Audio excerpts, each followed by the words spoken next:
turn Tibba into a unicorn.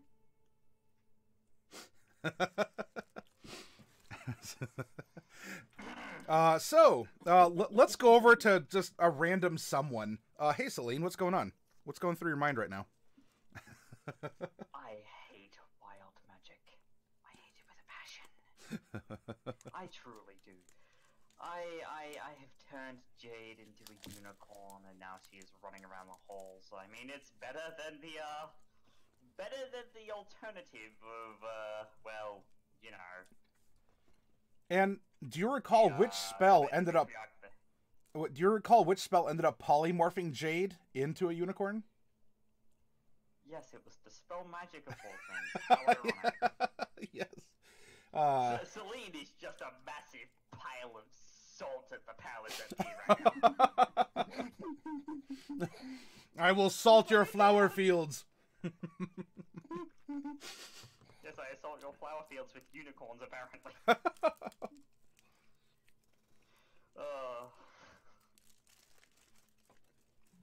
All right.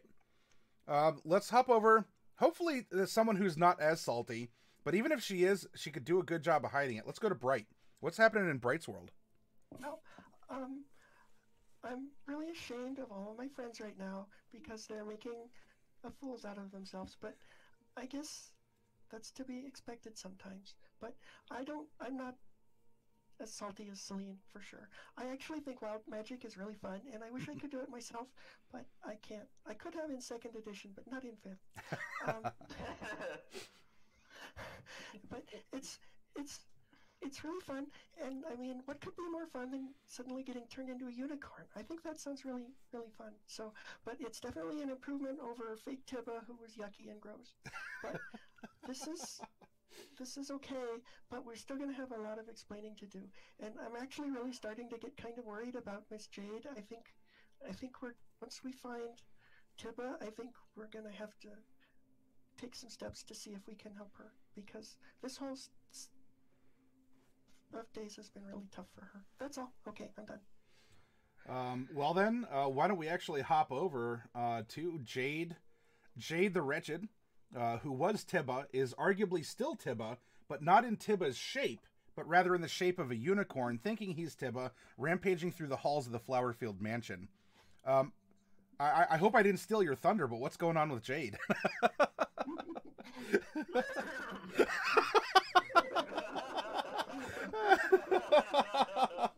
Oh, that's exactly what I was expecting. Well said. Brevity is the soul of wit. That it is. Well, let's go over to Mordecai. And Mordecai, what's happening? How can I follow that up? Okay. So, with Jade being Tibba was definitely a bad idea at the house, at least. And now we're running after her. There's been a lot of things that have been going through my mind, but I don't have time for that right now because I'm chasing a goddamn unicorn. Yes, and hearing me scream expletives. Scream expletives at the top of my lungs through the house. Yep. We're all chasing her except for Bright. Where did Bright go? I don't know where she went. I went to talk to the butler, and they told me to wait for somebody whose name is in my notes, but I don't remember it right offhand. Anyway, I'm waiting for one of the Flowerfields to come say hello. Yep. And so here we will pick up on Bright. You are in a parlor, and despite the current events going on, which of course the Flowerfields are in mourning. They recently buried their patron who was killed on the ship in our session 1. And you were going to go pay them a visit. So, you know, people are walking around rather mournful, dressed in black, and you were going to visit them, and, well, things happened. Still, keeping that stiff upper lip, the butler did escort you to a very nice, like a waiting room, like a den or a parlor, and even served you, I think, cold water, and asked you to remain here while he attends to matters. I believe he was trying to be very tactful with his wording. He may have had a twitch in his eye, but he was very tactful with his presentation otherwise. Vodka Tonic, thank you very much for the follow, and cheers to you.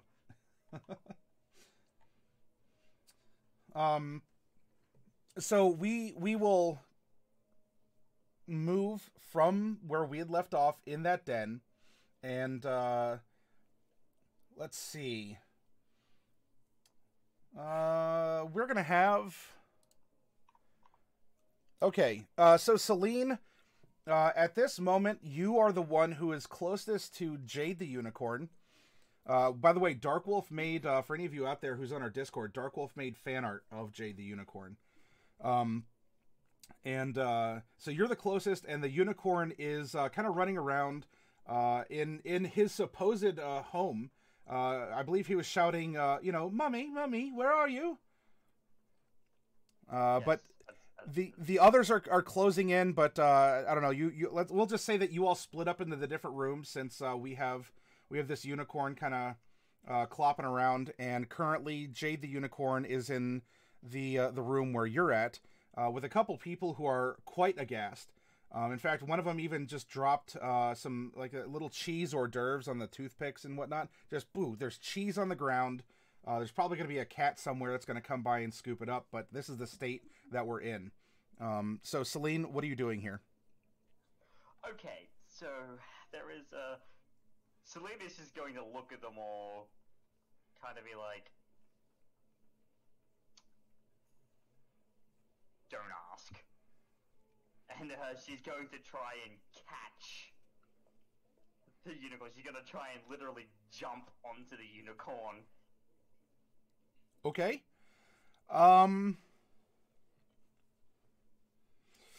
This is... due to the unique nature of what Jade currently is, I will say that you can do an animal handling check through charisma instead of wisdom, because you're also trying to persuade at the same time. That's fine. Actually, could I just make a persuasion check? Sure, but we'll do it at disadvantage because Jade is in just a very unique state right now. So appealing completely to humanoid logic, reasoning, or senses, it's possible. Unicorns are not unintelligent, but yeah, you could do that instead. Yeah, right. I was just like, an animal handling through charisma at a +2, or because I'm also trying to persuade, or just a persuasion at +5 at disadvantage. I'll take the that's So instead of a 24, it does come across as a 9, and it would seem then that Jade is having none of this and is going to gallop over into odds. Mordecai. So Mordecai, you're in the next parlor over. So if this interaction took place back in here, Jade kind of clop clop clop on the nice wooden, the nice waxed wooden floor, and is now over here. And so Mordecai, you have a very curious, wide-eyed, full of wonderment Jade unicorn. What are you doing?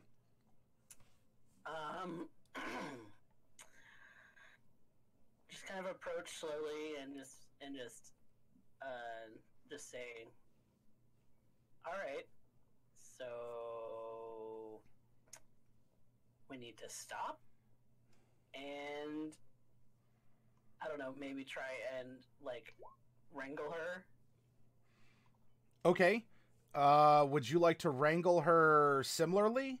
You can do an animal handling through charisma. You can always cast a spell. Nope, not gonna do that. I'm gonna just make a straight charisma check. I gotta dangle that carrot as your DM. Okay, so you're gonna sort of hard cast at disadvantage here. Yeah, not cast. I'm sorry, that's magic lingo. I was having fun with that when we were running our Ravnica one shot over the weekend. All right, so 13.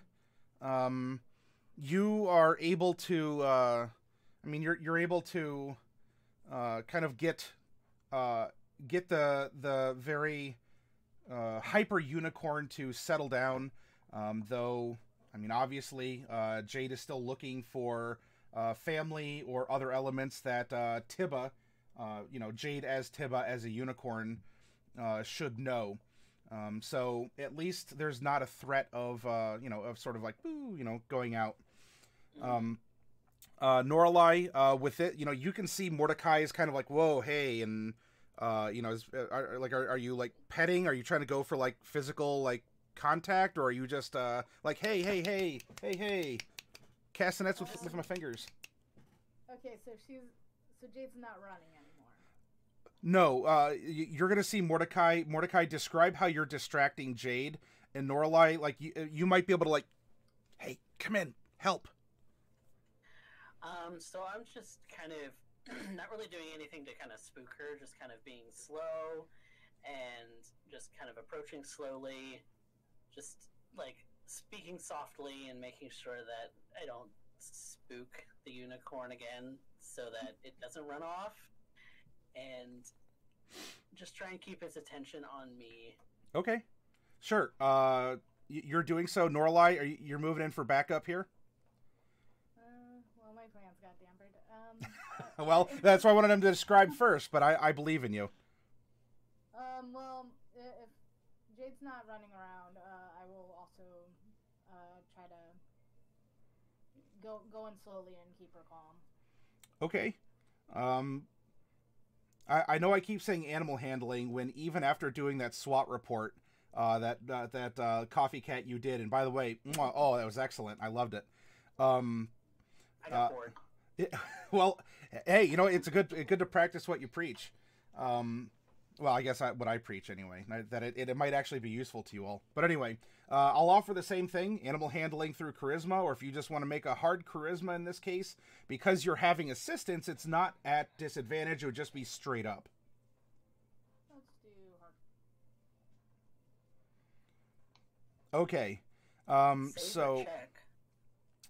So I mean, you're coming in and it's not terrible. I mean, you get a 10 in this, and so the situation isn't worse, but now there's two people, and Jade is kind of looking around. You're not my mummy. If any of you saw the that Doctor Who episode with the gas mask kid. Anyway, and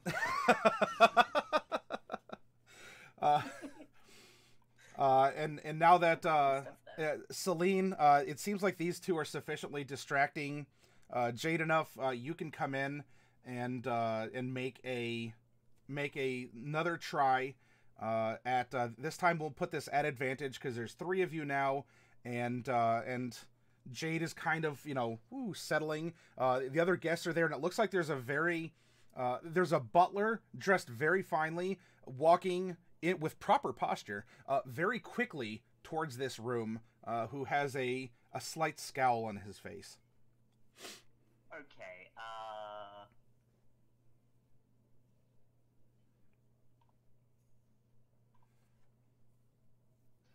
Okay, so, it was just a persuasion check?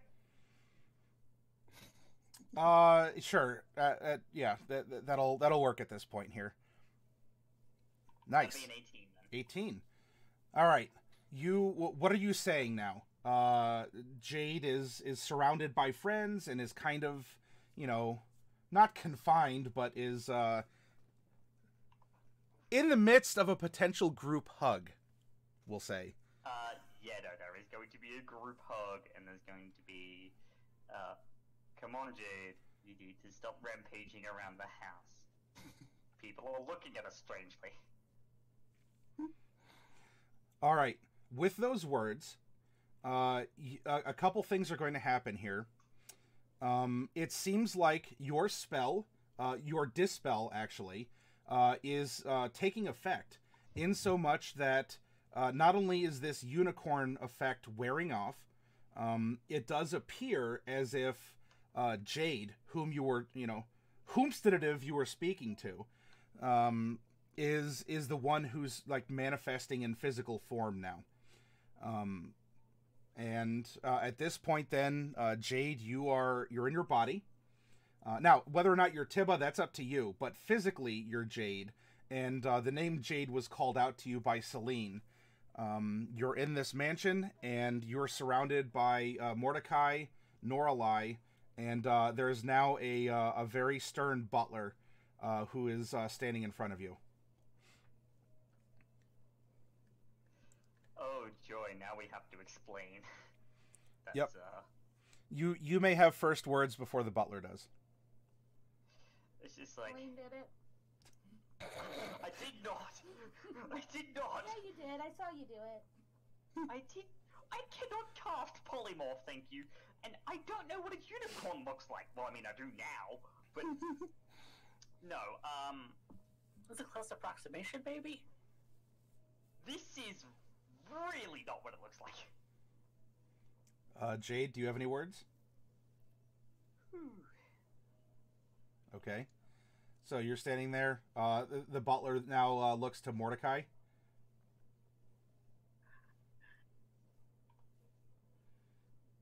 It's gonna take a lot of explaining. And Oh, and the rest. yeah. Our friends decided to cast spells near the house, and it's really all I can say. Wild magic. Wild magic is just awful. I am going to ask you to accompany me to a side parlor, and it is there you will have all the time that we will require of you to explain this, especially to Ripol Flowerfield. I believe that he has already been notified. I believe I saw the nurse head out to fetch him. Now, you will follow me, and you will sit and cease any horseplay. Poor choice of words on my part. You need a joke. Well, I mean, so think of it this way: I didn't plan to turn her into a unicorn. It's 100% an accident. Yes. 100% an accident. Well, So there will be no more horseplay. I am sure that the copious amounts of signs all throughout Flowerfield and in the streets of Snem-Fi warning about the dangers of wild magic must have been beneath your notice. Clearly you are a woman of great importance who doesn't have to attend to local custom. That being said, then, all the more gracious are we to host one such as you. And I'm sure that Master Flowerfield will be delighted to meet you. And now, of course, he just savaged you in butler speak, but Oh yeah, Celine's just like, you know what? That cut it deep, but I respect that. And I'm just like, feed me the salt. Yep. His words were like a swarm of centipedes to a level 1 party in the sewers of Ravnica, I swear. Anyway. For any of you watching out there, it's a side story regarding that module. You could read on our Tales from the Tabletop what happened to 2 different parties. Anyway, so he escorts you, and sure enough, there's Bright sipping on a nice cool cup of water on a very big plush couch. Lots of artwork and everything is around, and he will make sure that you're seated, and even still politely ask you if there's anything that he can get you to eat or to drink. I'm fine. I am also fine. And you, madame? I could use some snacks.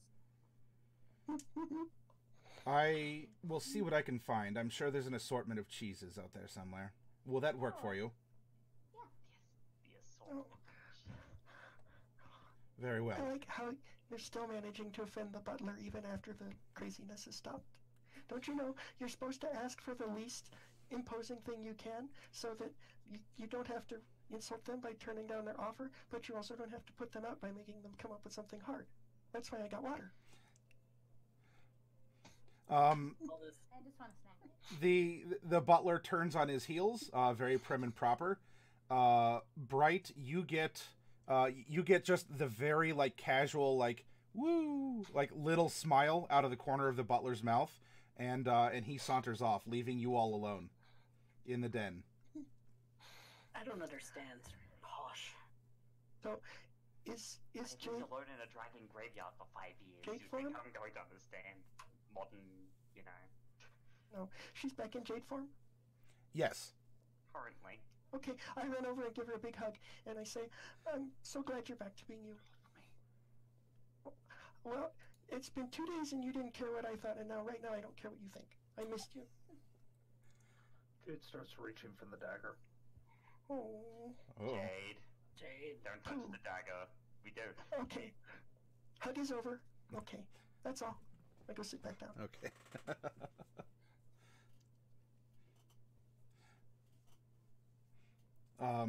If you can interact with each other. Otherwise, I will proceed to having your snacks brought in, Norlai.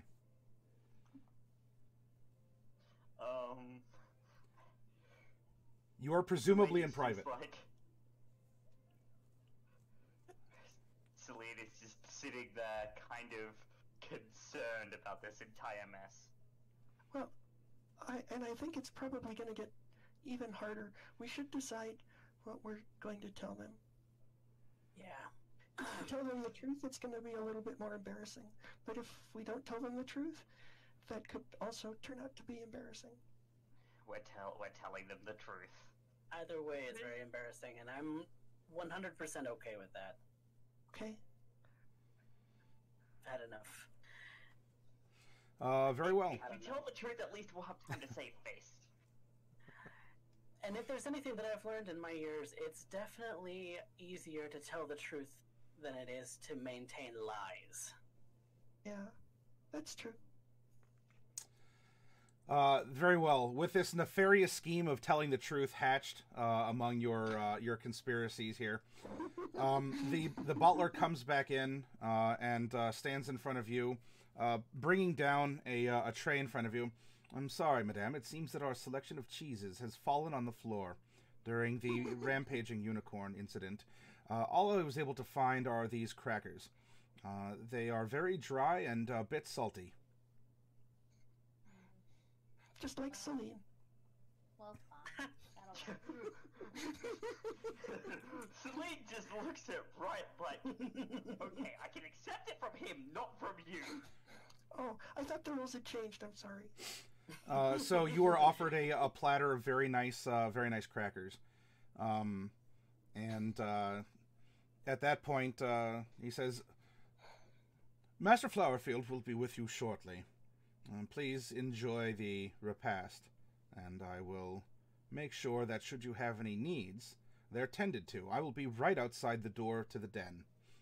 And he straightens up once more, indicating that his part of the conversation is over, and very neatly walks outside. Norlai, you're nibbling on the crackers. They're very, very good. And a couple minutes later, another Please flavor the crackers for Norlai. Oh, that's right. Yeah, with some prestidigitation. Wild magic.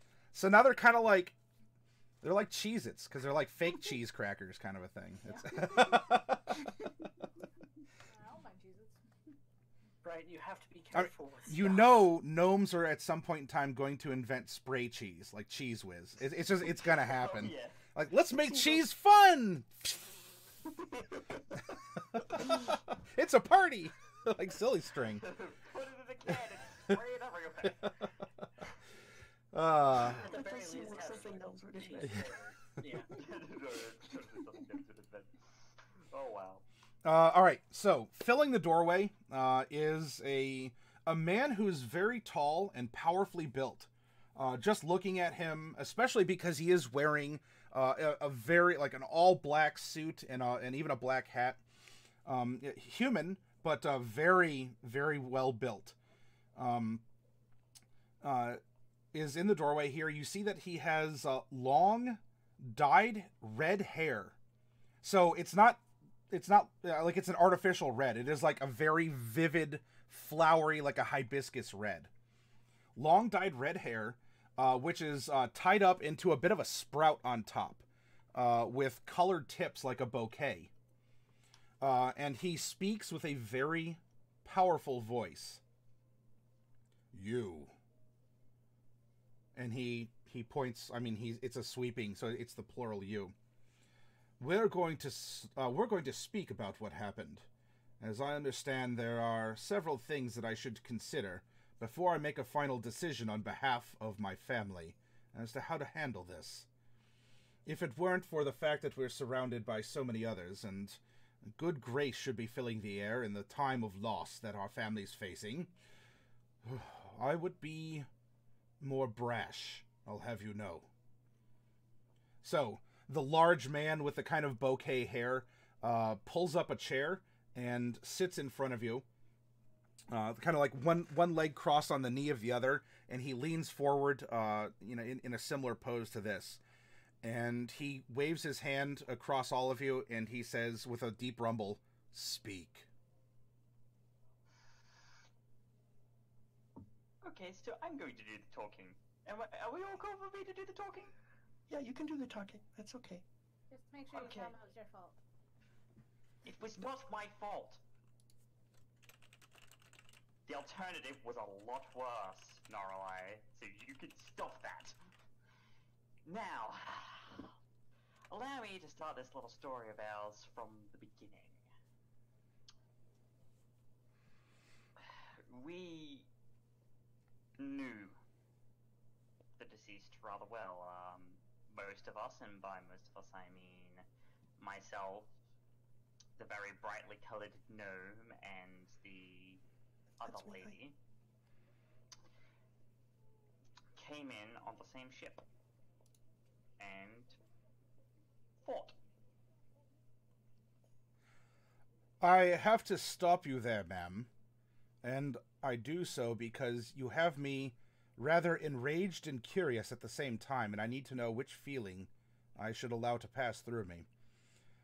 At the prompting, I figured that it would be an explain yourselves as to why a unicorn was rampaging through our family's state. And instead, you open up with the fact that you knew my brother.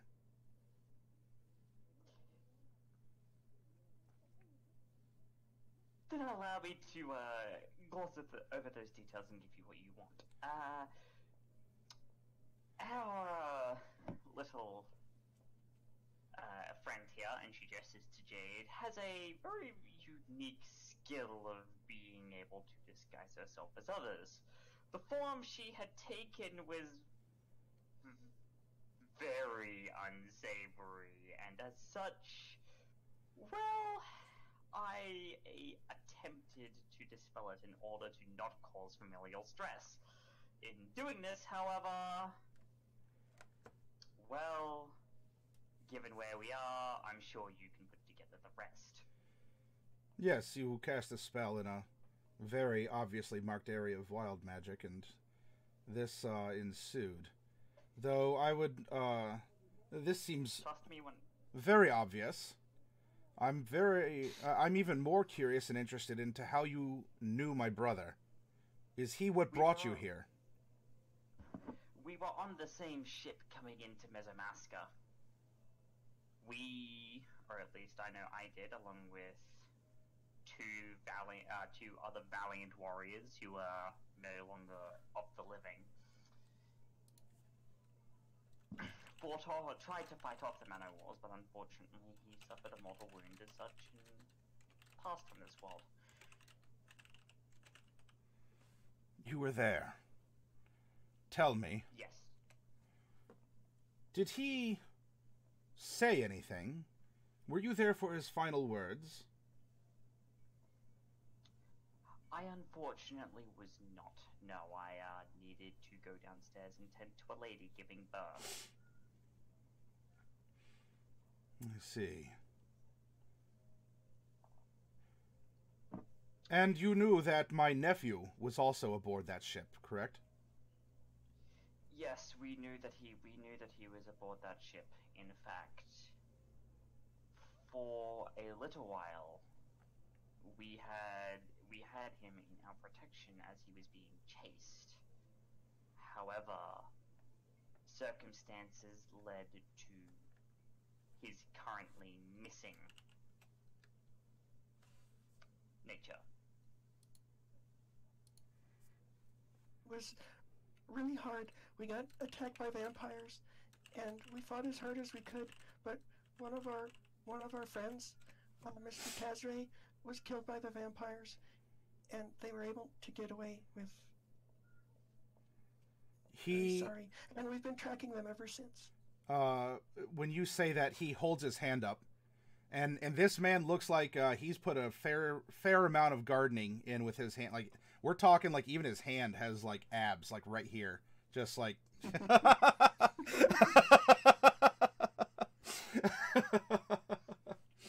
working with his hands, hasn't he?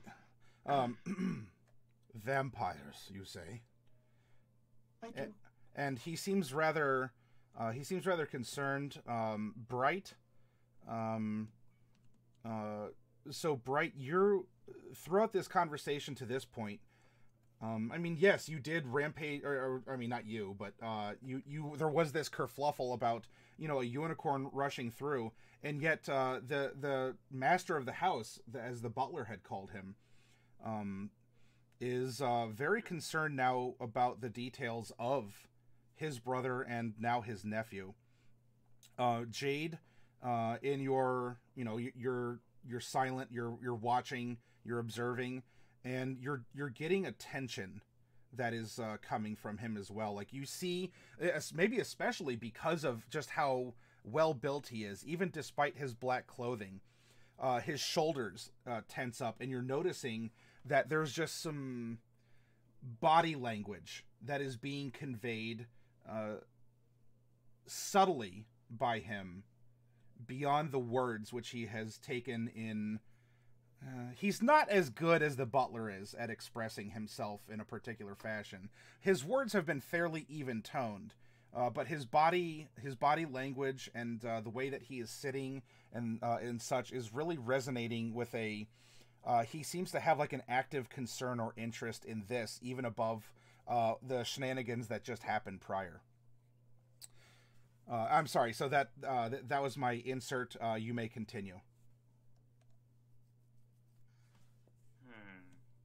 Well, as what Bright says is correct. We are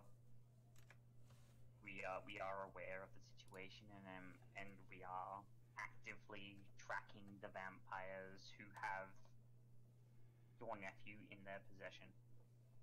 We tracked them from.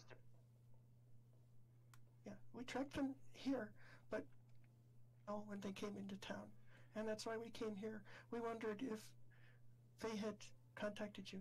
And I just want to say that I got to know Tibba pretty well, and I really care about him a lot. So don't think that we're just here for, as a reward or something like that. We really just want to get him back and make sure that he's returned to you.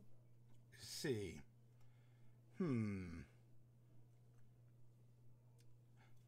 He looks out towards toward the door to this parlor, this den is, and he claps his hands. Orchid, please attend me. And very, very quickly, you have the butler come in. If you remember, he has kind of a gray swirl of hair atop his otherwise chestnut color. Fair skin, and he has a matching mustache. So it seems to have just sort of like a streak of gray on otherwise the nice brown. Very average built individual. And he has the butler lean down, still perfect posture, like bending at the waist, leans forward and, offers his ear, and there's a and the butler gives a curt nod and turns on heel and leaves. So you took Tibba from the Port Authority, as that is who would have been holding him. Yes, only because we had word that people who were not yours were coming to get him from the Port Authority. We were pretty sure the vampires were going to take him from the Port Authority, so we got him out of there before they could. But the vampires have him now. Yes. And he while we were on the road. He leans forward like 2 inches in the chair, but like just his crushing aura of examination and power just almost is like a, I'm sure there's a cinematic technique, you know, but it's like he just like zooms. What is it? It's like if the background zooms out, but the main target, like, you know, the main focus of the camera zooms in. He just leans forward like 2 inches, but suddenly it's like he fills your vision. Everybody looks like that to me. It's not a big deal.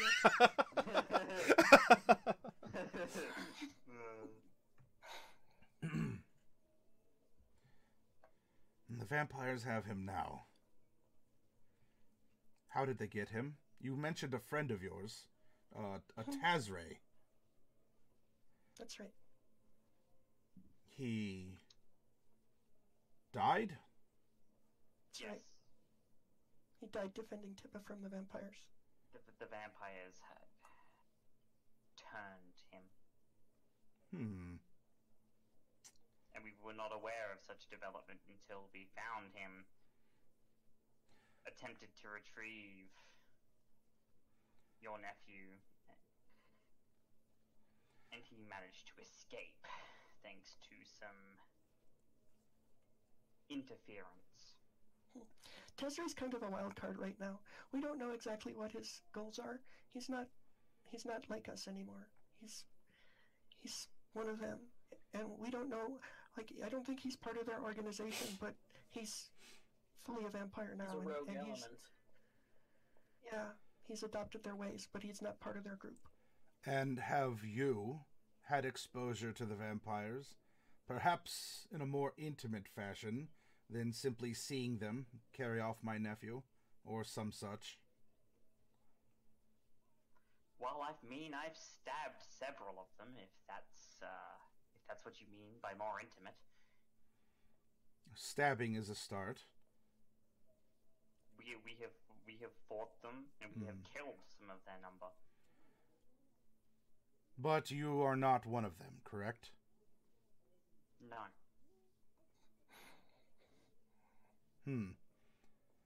And there's a... Sir, I have it. Yes, Orchid, come in. And you all see that the butler is holding a potted plant that is inside of like a cage. Does it look like the glowing plants from the streets? Yes, it does. Okay, so we should probably Oh, that's a bad. tell you the truth. So when Celine said that she's not, that's 100% true. But she's only actually speaking for herself because Jade and I are carriers, but we're not vampires, not even a little bit. Especially me, because I'm a vegetarian.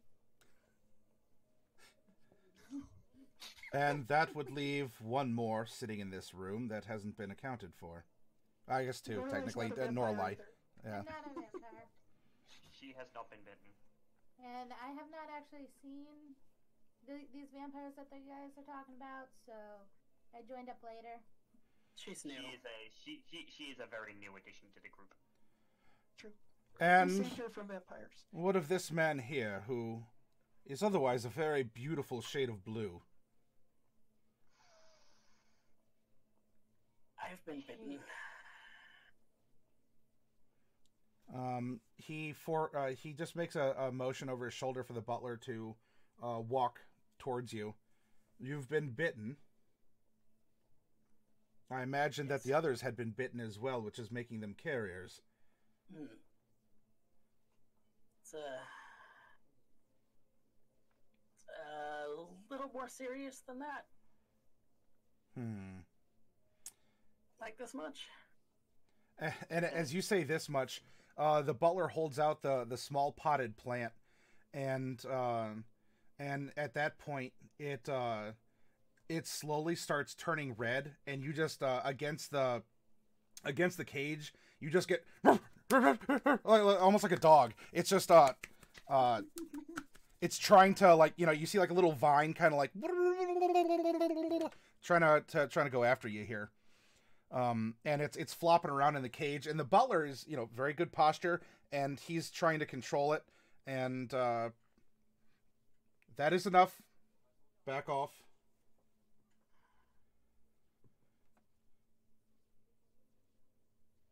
Quietly, he looks at you, Mordecai. He says nothing. And Mordecai's eyes are just kind of darting around the room, looking to the others as to, like, what do I do? So technically, like, in terms of biology, Mordecai here is kind of a vampire, but he doesn't act like a vampire. He's good. He's never drunk human blood, and he sticks to pig's blood and troll blood and things like that. He doesn't hurt humans. The curse hasn't fully set in on him yet, and he is trying to fight it as best he can while I try to figure out a cure. I'm the only one capable of doing such things within our party.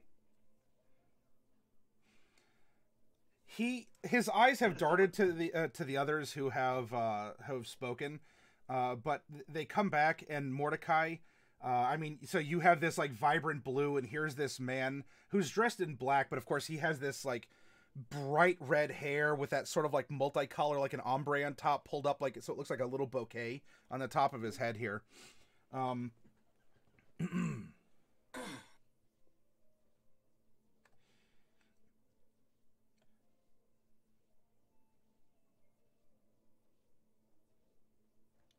If in the case that I can't trust you, tell me how it is that I can. And he poses a bit of an interestingly worded question to you. And as this is happening, the butler is going to take the plant and is going to like walk, next to each of you, and you'll see that it does not change color nor even seem to recognize Noralai. Celine, you see that it turns blue. And for Jade and Bright, you see that it turns purple. I'm sorry, you were green, Celine. Going back, you were green.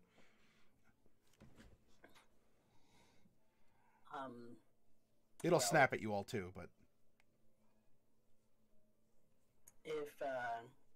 if my presence here concerns you, sir, then I can leave.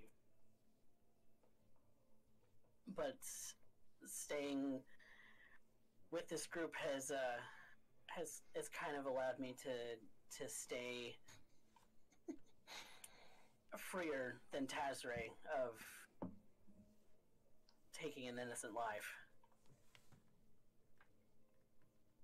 It's true. Mordecai was actually the one, after Tazray was turned, he was actually the one who found Tazray, and they had a philosophical discussion. And Mordecai was definitely on our side. That's why he's still with us and not rampaging with Tazray. I see. This will be when Celine pipes up as well, and she goes, something else that you might consider is that he and I have exchanged a pact of death, as is allowed by the goddess that I worship, and that if he should break his vows, he shall die by my hand. And Celine will actually reach under her cloak and show her holy symbol, just to say it's like, yeah, no, this is sanctified. If he fucks up, he's gonna die, and I'm gonna kill him. He leans in close and he examines your holy symbol, and he definitely is examining your holy symbol. It's not just an excuse to, check out the goods. He looks you in the eyes. Fascinating. A cleric of Ouijas, and yet infested by the Fae. Not too much different than the blue one over here. However, I do believe that I will take you on your word. You see that I am also a man of faith. And he reaches down into his shirt and he produces a necklace. Not like a big holy symbol, you know, like I'm going to hold it up and banish the undead or, you know, beat people over the head with it so that they learn their lessons. But he has a little symbol of the goddess. And then he tucks it back down into his black shirt. Is it the same goddess or? Yeah, we Jess. Okay. So Celine's eyes widen a little. She smiles softly. I see. Haha. Clerical stuff. You have a vested interest in finding my nephew. Yes. And it would appear that you have given effectively your lives, or in the case of, I'm sorry, sir, what is your name? And he points to you, Mordecai. Mordecai Silverleaf. Mordecai. A very lovely tiefling name. Solid. Yes. You have even given your life in order to try and save my nephew. I have.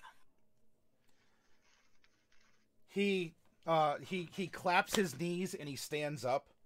And he, with his arms behind his back, he paces back and forth. And again, this dude is like barrel chested. I mean, that he is swole. I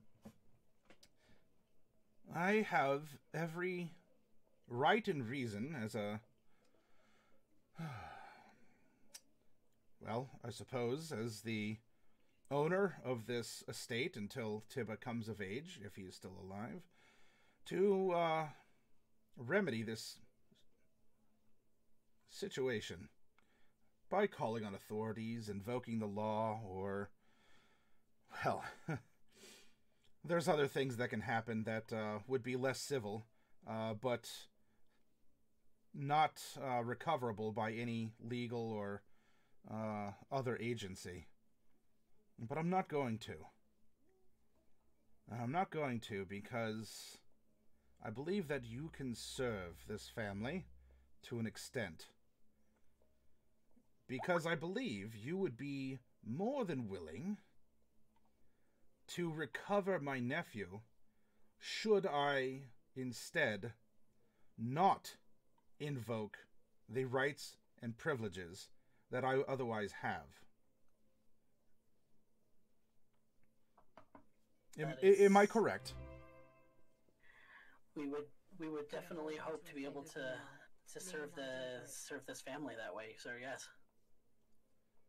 We had no expectation going in, but we would like to help. Well, now I have a heaping helping of expectations put upon you.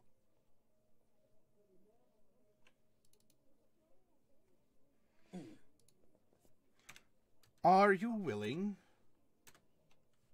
to offer your lives again if it came to it? Yes. Well, of course we're willing. I feel really responsible for Tibba, and also, I don't really like the vampires very much. It's really important for me to try to find a cure to the vampirism, because, I mean, some of us are infected, but also they're vampires, and that makes them, problems. Except for Mordecai, he's good. The other vampires are problems.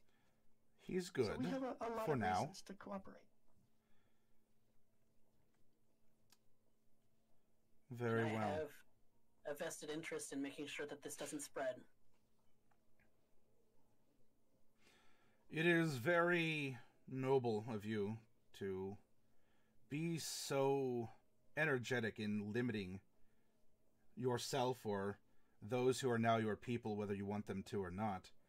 It would be as if our gnome friend here decided that she was not going to carry on the future and have children of her own because there's too many gnomes or they're too mischievous in the world. It's a difficult decision, but a personal one. Yeah, that's not exactly how it happened, but okay. He's not laughing, but...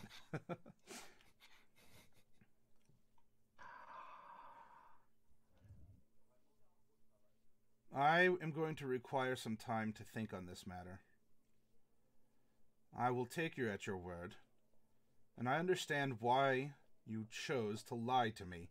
At this point, he's definitely, like, he's in dad mode. You know, like, I'm disappointed in you. I will see to it that you're put up in the tumbled wench. You're to make no mischief, and until I summon you, you are to remain there for your room and boarding. If you wish to go about the city, you may do so.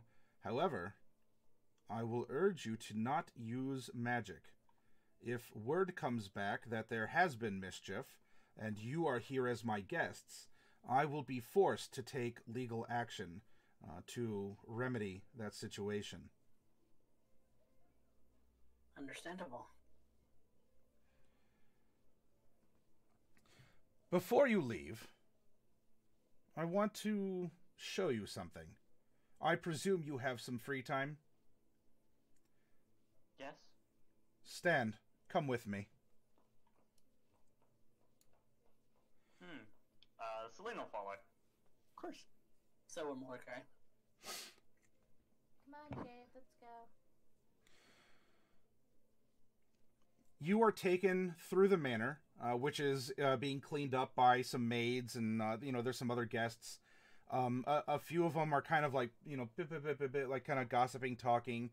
Jade, you feel a couple eyes that are on you as you're passing by, and you exit through some very beautiful. We can't really call them French doors, can we? Maybe somewhat high elf doors or something. Some very beautiful high elf doors into a garden that, despite the early springtime, is very much in full bloom. As you see here, or depending on how you're zoomed in on your maps and such, it's the garden beneath the interior of the mansion. Our family is one of the most wealthy and influential in all of Mesotopia, not merely Mesomasca. And you can see the reason why.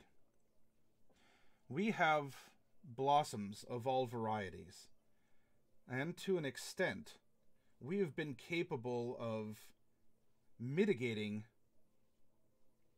the properties of the flowers to bring order to chaos. In fact, there are several varieties that we have been able to cultivate and grow outside of the Flowerfield. And as he's going, like, you see his strong hand just sort of like cup, you know, a flower, or to sort of like stroke a petal.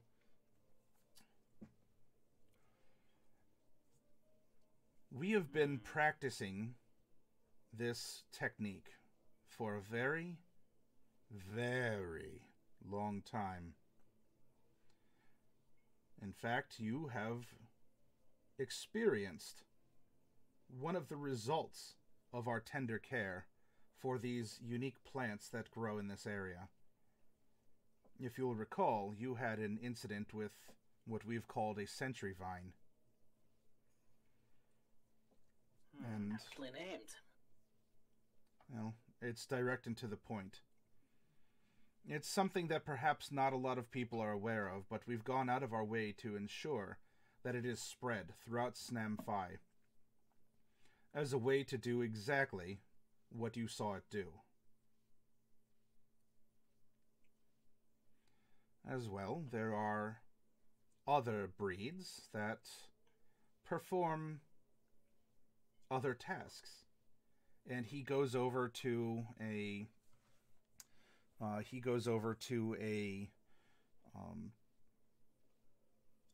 it would almost be like a rose bush, except instead of a traditional bush, it's more like a tangle of vines that has these beautiful flowers growing off of it. What we have here is a variety that we call the Corpus Creeper. And you see, the Corpus Creeper indulges in death, in dead bodies. In fact, should a single seed of our corpus creeper enter a dead body, why, it would take root and spread and soon blossom, feeding on its host and using it as fertilizer. And Mordecai, as he's saying this, he is scanning over everyone, but his eyes continue to fall back to you. So, like, he'll sweep, but linger on you. He'll sweep again, and then linger on you. All it takes... Mind if I ask, are these corpus creepers, are they out in the city? I think we've seen them already. No, you haven't seen them. And I doubt that you would. You see, they're employed in a more clandestine manner than the Sentry Vines. But we came across something similar. You said it takes root, as in actual roots? Yes, it will use you. Rather, I'm sorry. It will use a dead body, such as that of a vampire, or a regular corpse, to grow and blossom, and you will become... Not you. I'm sorry. The common language has such trouble with yous. Plural, singular, you as in you, or you as in a broader you. But it will use you as a host, and it will consume you from the inside out. Eventually, you'll be nothing more than a beautiful bush. And he indicates to this bush that's here, which does appear in a vaguely humanoid-like layout. Yeah, we saw an occurrence of this in the city today. Really? Yeah. So it's possible that someone may have stolen some of your seeds, or maybe it wasn't quite as clandestine as you said. We definitely saw this. Really? He seems very fascinated by this prospect. He's looking talk around. To the police, because they were investigating it, and I'm sure they would be happy to talk to you, given your position in the city.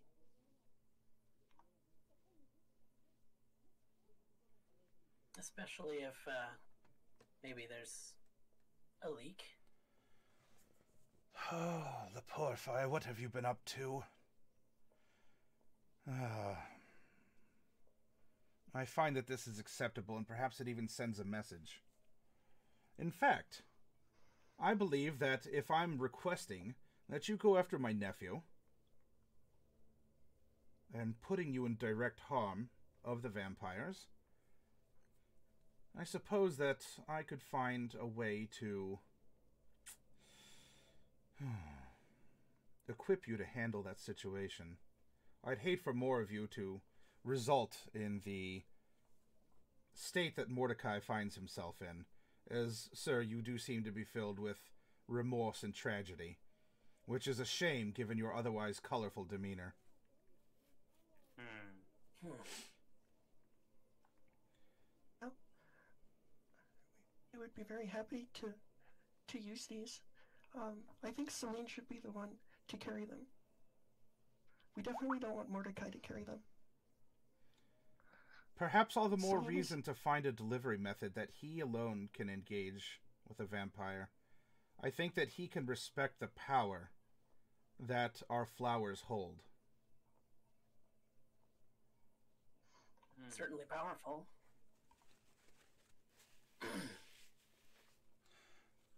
Well, I've made myself rather clear.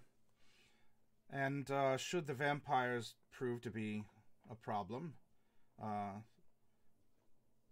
this could be a way to help our fellow Mesomaskins deal with them. And he looks over to you, Celine. In a way, this could also be used as a way to remedy ourselves of Fey influence. Well, I didn't take this oath willingly, so there is no complaints from me.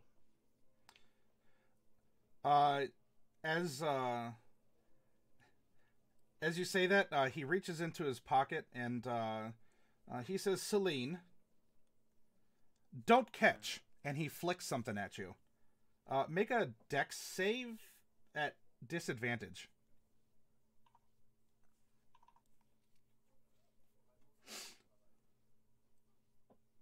13. Okay. Oh, is there a delay in it? Okay, there we go. Okay.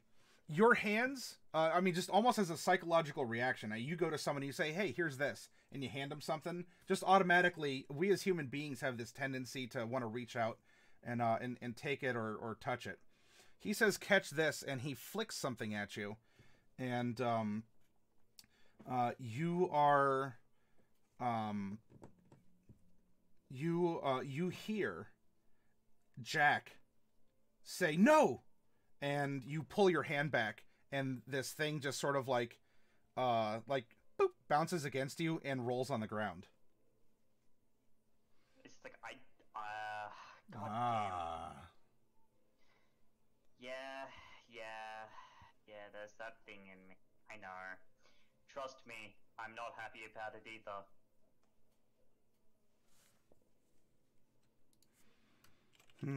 Well, it's a good thing that you didn't catch that. That is a pharaoh bind. And, well, it would do to your invisible friend, and perhaps even you, as the corpus creeper would be to a vampire.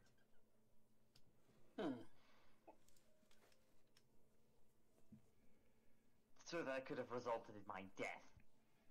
It could have. I don't see how you would find that to be a problem, though. Am I correct? You are ready to meet the lady. Usually when people offer me such things, I ask them to take me to dinner first. She really likes to go to dinner. Yes, he looks at your midriff, I can see. It's just like, if you're calling me fat, then, Celine. No, it's just that you can appreciate fine food, ma'am. Enough for both the vampires and the Fae. And trust me, I have half of mine to show them both the true power of Our Lady. Mr. Flower, actually, I don't know what the correct term is for you. Is it Lord Flowerfield or just Mr. Flowerfield? How does that work? Mr. Flowerfield is fine. Okay. You Mr. Flowerfield, do may you speak. have flowers that can do other things? Because all of us here have things that aren't quite right with us, and I don't want to speak for the others, but Lorelei and Jade both have things where they might need to be cured from. I'm hoping you can help them. Our family has many herbal remedies for many conditions.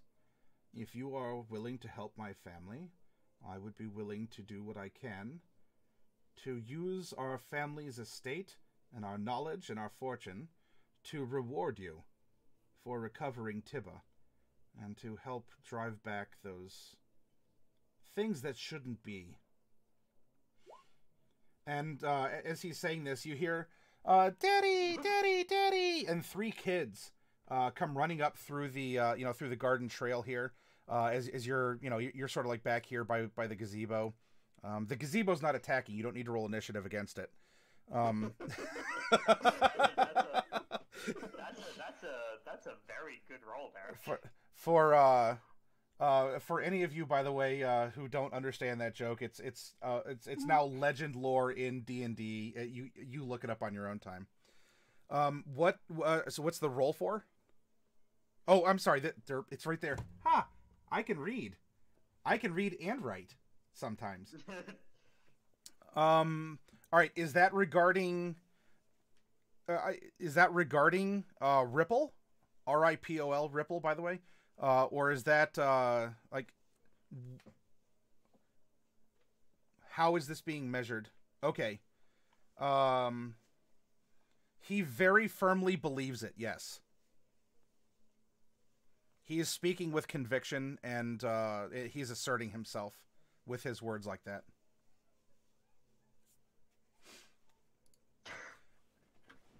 And you see that there are 3 children who run up, and you know, they're bright. 2 of them are about your size, and one looks to be a little taller than you by this point in time.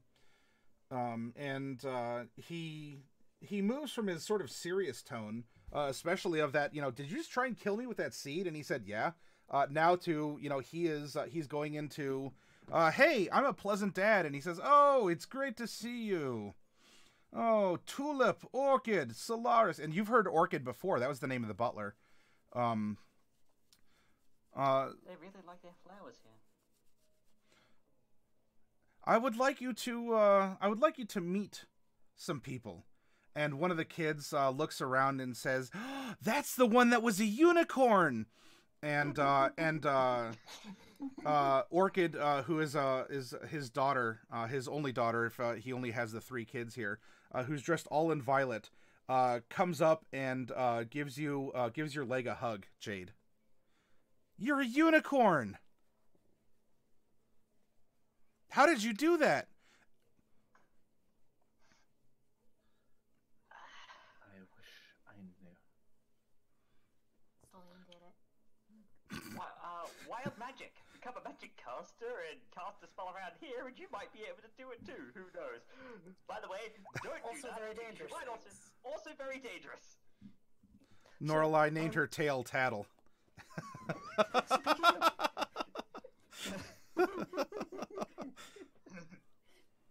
So, speaking of wild magic, I'm probably going to turn a little bit pinker in a few minutes. My funeral clothes are going to wear off. At this interaction, because he was watching you in return, Jade, Ripol doesn't drag like violently, but like Orchid, and he sets a strong hand on her shoulder. Step away. Step away. Our guests here are going to go find your cousin Tibba. And all the kids look at you and they're like, yeah, yeah. And you have Tulip, who is wearing like they're all wearing proper clothing here, but Orchid, her hair is dyed violet. Tulip's hair is either natural or dyed black, like a very dark black. And Solaris here is a bright yellow or orange. And that name should be familiar because there was a certain person back in the Tumbled Wench in Mask of Flowers who talked about retrieving such a flower. It was called the Star of Solaris. Yes. It was called Star of Solaris, and it was Symphonix. Yep. The NPC made by Bolivar. But he apparently has named his youngest son after that flower. Can see why. It's got the colors. So you get a little chitter chatter of, oh, you know, okay, that's great, thank you. And he says, if you'll pardon me, I'm going to go take care of family business. I will leave you to escort yourselves out. If you need directions navigating our estate, I'm sure that Orchid, our butler, he clarifies for you. Not my daughter nor my wife. Her name is Orchid as well. I'm sure that Orchid can help escort you off the premises. I will see to it that you are given the best accommodations that the Tumbled Wench has to offer. And you will prove yourselves. Because I believe in you, and I believe that you can be useful. Thank you, sir. We'll do our very best. He turns and walks away with his 3 kids. Right. That was the thing. Yeah, that actually went pretty well, all things considered. Yeah. Yeah, we didn't die. So, you know. Yeah. That's Although he did nice. kind of try. Jealous. At least you. Me. Yeah. But you know, he could have killed you, and then he could have tried to kill the rest of us, because we would have fought him if he killed you. Norlai, make a perception check.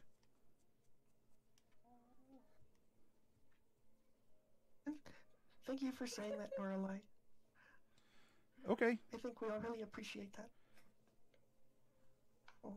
So with a 4, Norlai, you see your friends are standing in a garden. I see flowers. Yeah, they're beautiful. I know. Aren't they so pretty? I get distracted by flowers, too. I've It's not. strange I've that he learned talked- not to trust flowers. Isn't it strange, though, that he talked about developing a delivery method? Because don't we have something like that? Well, we've got the little stabby forks, but Yeah. I wonder if that does the same thing. I don't know. I mean, I get the sense that it's all kind of tied up together because if Siphonix, whatever his name was, if he was the one who gave us the stabby forks, and he also wanted the star of Solaris, and now this guy's named his daughter or his son Solaris, then maybe they know each other. Maybe we could have asked him if he knew Siphonix. For the record, you did not receive daggers from that person. That was the package that we got at the Tumbled Wench in Mask of Flowers, wasn't it? Yes. Right. And who gave you the package? That was from the chef. For Raphael's work. Okay.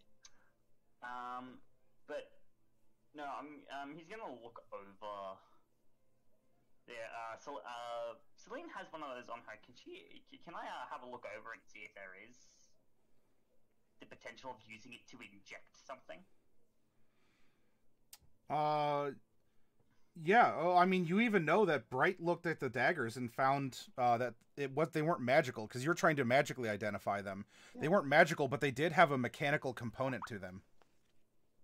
It's like maybe these are a delivery system. And if you recall, the chef at the Tumbled Wench told you to use these against vampires. Yeah. So we're going to go quickly find the butler. And maybe ask him to go get Master Lord Ripol because, well, we just thought of something. Oh. Okay.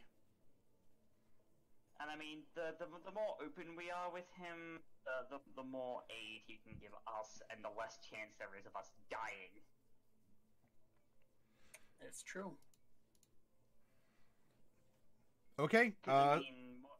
You can go and try and find Orchid the butler. Yes, I'm gonna go try and find him. What would I roll for that? Nothing in particular here. I mean, you can know his name. You can even. Rope. Oh, we can pull this rope here.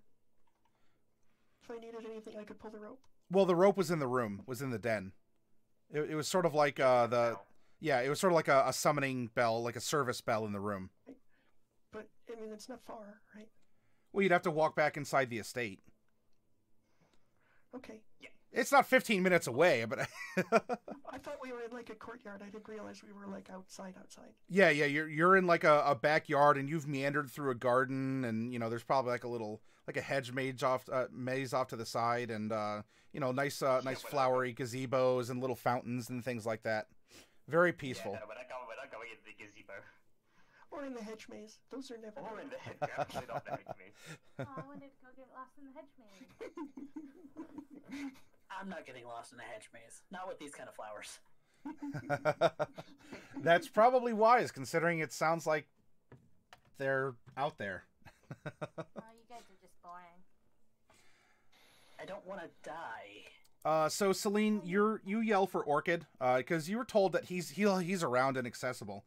And as you're searching for Orchid, in fact, you do find Orchid, though it's not the butler.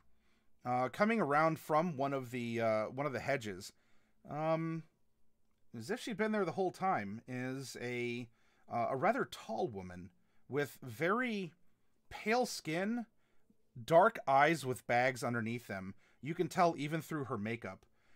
She's definitely, you know, powdered herself, put on some makeup for this event, and is using a violet blush similar to the color of her hair. That's interesting. Her eyes are very heavy lidded, almost like she hasn't slept in a very long time. You called? She asks in a somewhat smoky voice. Yes, we were. We were looking for the butler, but there are many people named Orchid around here. regardless, we are looking for your husband. We just remembered something that I'm pretty sure he might want to know. I believe that Ripol has taken the children back into the mansion. Then I suppose that is where we will go. Because it is very important. Very, very important. And, Celine will bow formally and say good day and whatnot, and, head for the mansion.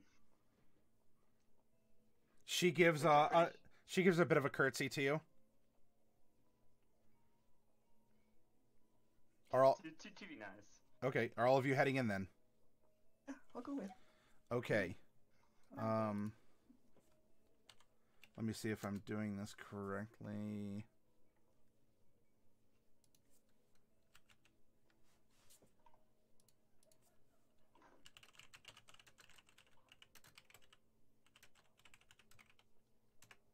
Okay. Yay, I can use Roll20, everyone.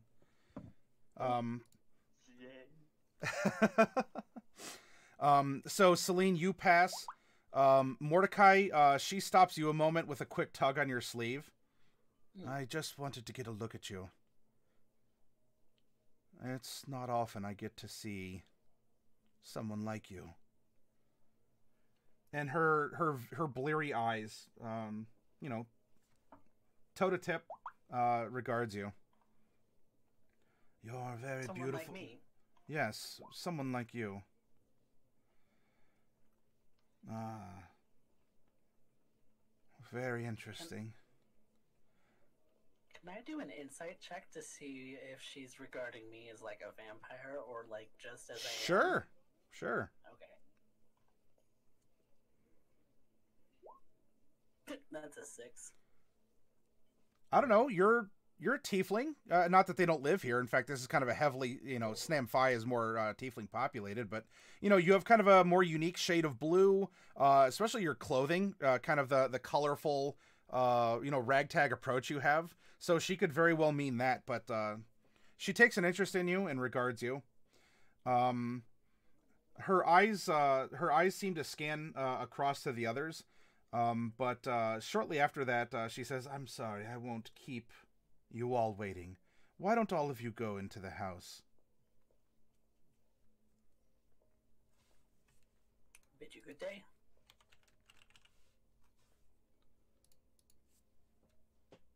And I follow after the others.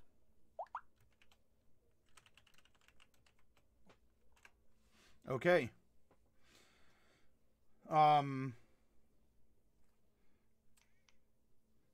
You make your way in, and on your way, in fact, just getting ready to hold the door to the back porch open, there is the butler, very stern.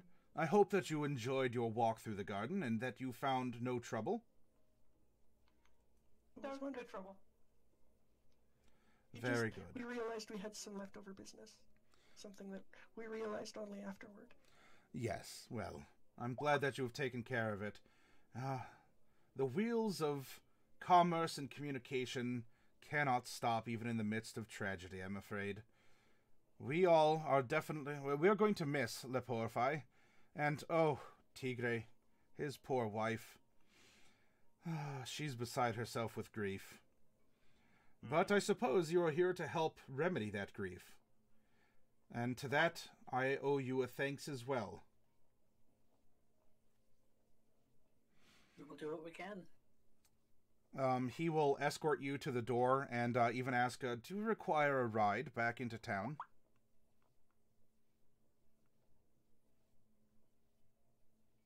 Is Mr. Flowerfield not available right now? No, I'm afraid that Ripol Flowerfield. He seems to be offering that in clarification. Ripol Flowerfield is attending his children, as a good father should. But I can arrange a carriage to take you back to the Tumbled Wench.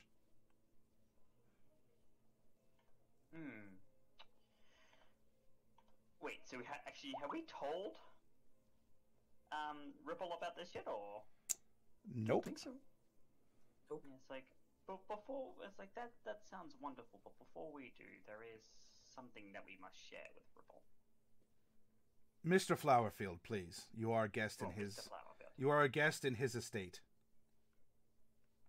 I must apologize. I have spent far too long on my own. I can take a message to him, but if he's not available, he's not available. Just that we would like to speak to him. We've remembered something else that might be of interest. He was going to send for us anyway, so we can always bring it up then. Ah, yes, I see that Madame Bright, I believe it was, as you introduced yourself. Right. I believe That's Madame right. Bright has the right of it, and you will be summoned when he needs you. Okay. Fair enough. Well, in that case, we can determine later. Very good. Now, shall I call you a ride, or will you walk? Really enjoy a ride if it's not too much trouble. Not at all. I'm sure that I can have a spell for that. He's very, like, he thinks he made an excellent joke, and he's sort of twittering to himself in a butler chuckle. I'm sorry that if you can't laugh at something, you'll definitely cry. Now, please. Yeah, let's go. A coach is called by one of the family drivers, and you are... There you go. You are welcome to hop into a very posh stagecoach. Not even like an open wooden wagon. It's been so long since I've gotten to ride in a carriage. Back when, back in Stack It All, I did a lot of work for people. I was a calligrapher, and calligraphers don't. A lot of our clients are wealthy because only people who can afford to pay money for pretty writing and decorations and invitations and things would hire someone like me. So I got to spend a lot of time around rich people, so I got to learn some of their ways. But they could also be kind of a pain, and they're really demanding, and sometimes they like to pretend they made a deal that they didn't make, or that they didn't make a deal that they did. But these people seem pretty honest to me by the standards of rich people. And overall, I have a pretty good feeling that as long as we can find Tibba, we'll be okay. And I was hoping that they would tell us more about where we might find him so we could get started, but I guess we'll just have to wait. And I also don't know how long it's going to be before they invite us. It could be tomorrow, or it could be... could be days. It could be later. Yeah, we don't know. But, I mean, I'm sure they're not going to keep us waiting too long because they really want Tibba back. And the longer we wait, the worse the chances get. So It's true. hopefully it'll be soon. Yes, the longer they wait, the colder the trail gets. Also, Miss Jade, I've noticed that you haven't said very much. And I know it's been a tough couple of days for you, and you probably feel a little dizzy right now from like being unicorned and then de-unicorned again. That's got to be hard. And I just want to check and see how you're doing.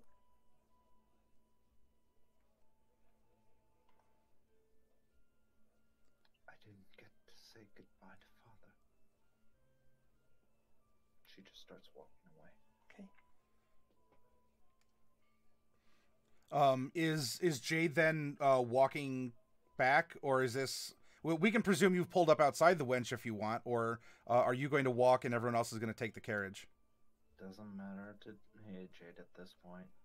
Okay. I thought we were in the carriage. So Yeah, just you... walking away, that would be weird. Just jumps out. Jumps out. Wow. Tuck and roll. Okay, well then, sure. You've had this conversation. It doesn't take that long now that you're in a horse-drawn carriage in order to get to the Tumbled Wench in the middle of town.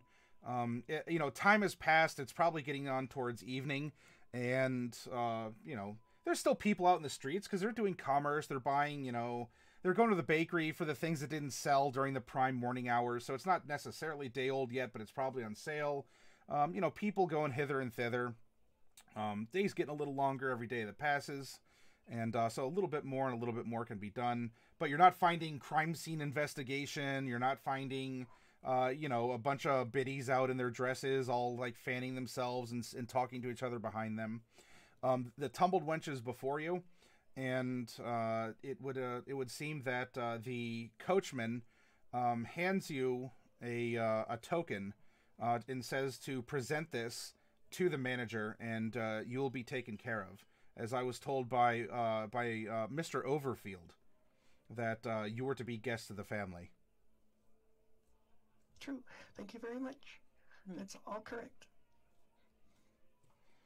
Okay. So you have your tokens, and you can disembark.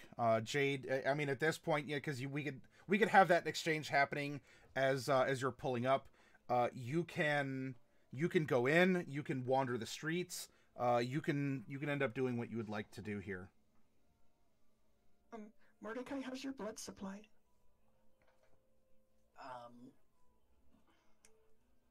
I had the one for today.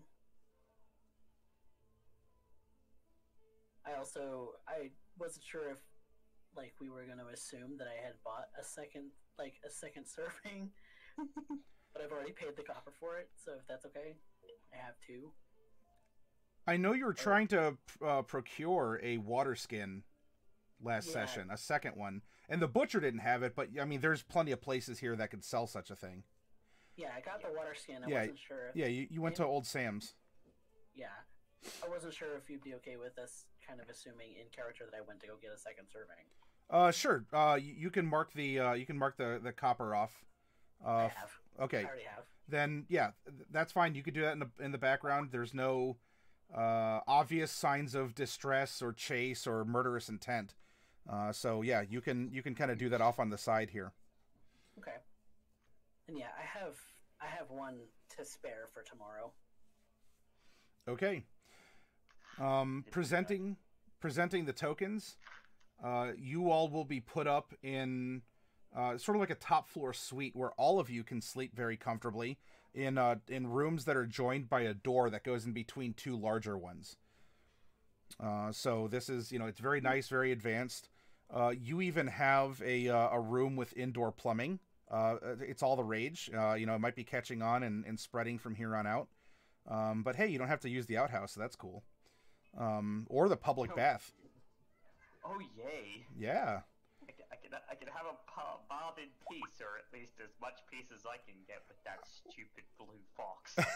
Haven't had accommodations like these in a long time. All right. What we'll do here is I think we're about at a midway point time-wise. Let's take, I don't know how much time you need. Like, is 5 minutes okay? Do you need 10 to warm something up and to do that? Because then we can take a break and come back and finish our, play on the back nine. Sounds good. 10 ought to do it. 10? Sure. Yeah, 10 should do it. Yeah. Okay. I'm good with whatever. All right, so I have 12:42. Let's come back at 12:52. And we'll pick back up. You all can collude or otherwise be, you can otherwise be inside the hotel here, and we'll go from there.